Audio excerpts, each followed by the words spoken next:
Ndagusuje cyane hano hari inkuru ibabaje kandi iteye agahinda. Rusizi isuka yabaye intandaro y'urupfu rw'umugore ibaze nawe. Ni inkuru ikomeye yashigeshe umurenge wa Nkungu mu karere ka Rusizi. Amakimbirane y'urugo yarangiriye mu mahano.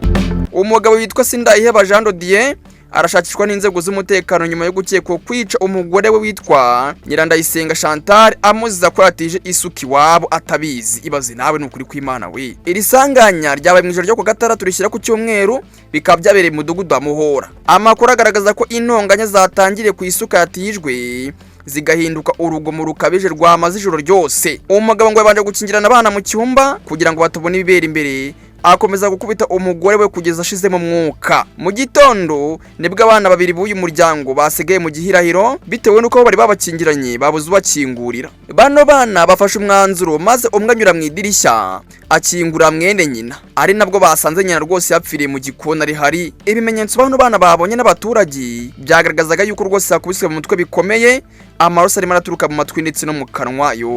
Ubuyobozi bw'umurenge wa Nkungu bwemeje aya makuru buvuga ko n'ubwo amakimbirane atari mashya yari amaze yaradohotse batari bamaze iminsi barwana. Gusa amateka agaragaza ko uyu muryango wari warigeze guhura n'ibibazo bikomeye birimo nuko umugore yigeze no kugerageza kwiyahura mu myaka ishize. Uyu mugabo arakimara kumukubita byagenze gute?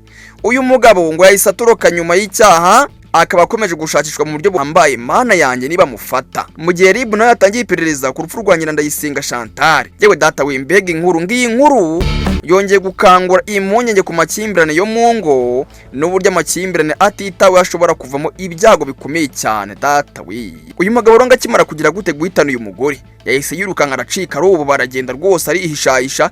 Ariko shabu niba gufata yewe data we, n'ukuri kw'Imana reka mbabwire mwe mu nkurikiye, iyi nkuru irababaje pe, ntago ari amakabya nkuru, iyi nkuru irababaje. Ariko uzi kubona umugore azira ko yatije isuka, uzi kuntu ari ikintu gikomeye. Iyi nkuru ibera isoma abagabo rwose bahubagurika bakubita abagore uko biboneye. Ngaye ngo kunkuna subscribe n'imbaraga mugize kuri isheni, yanacyari Obi Nayingini Obi Time News. Obi Time.